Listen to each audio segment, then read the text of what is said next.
Robin Denzelo. Simon Rose from Save Our Savers is here, along with the former banker and now financial writer Francis Coppola, and Henry Pryor, who is a property market analyst and writer.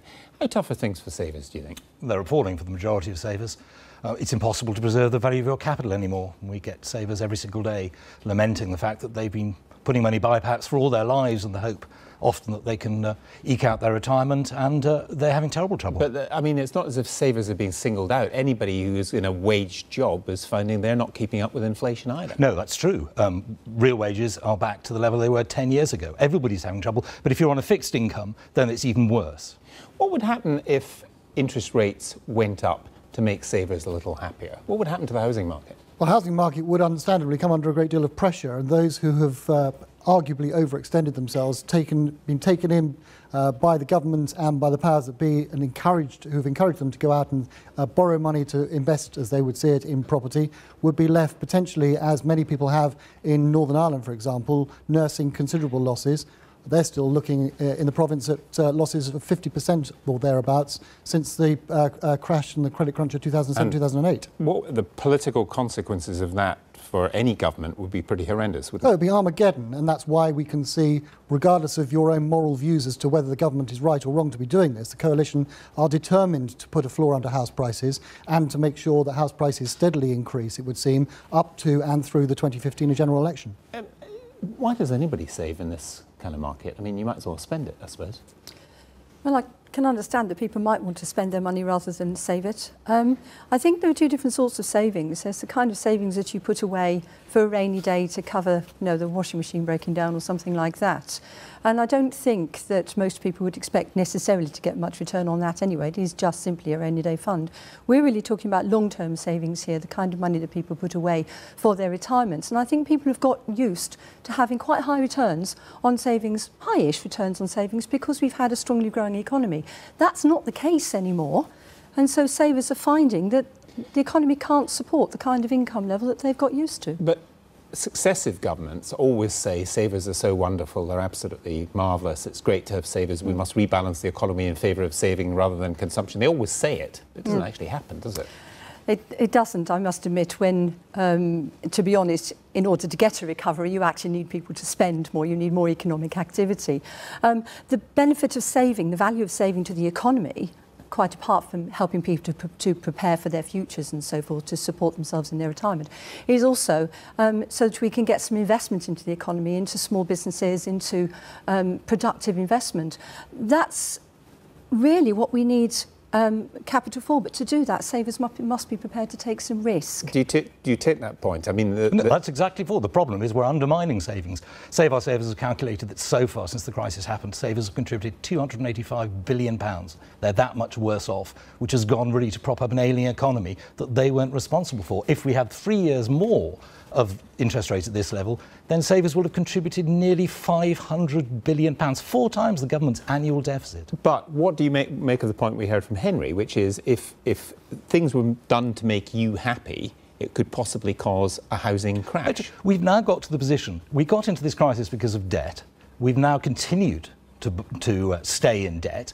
We're getting encouraged now to take on even more debt. Well, the problem is we've become ever more dependent upon this sort of pain relief of low interest rates. We've now got to the stage where the patient's not being treated, but he's being kept on this sort of pain relief until he's become totally dependent upon it. What do you make of that, Francis? I actually have some sympathy from that point of view, to be honest. Ramping up consumer debt again is not the way to recover from this. We need investments.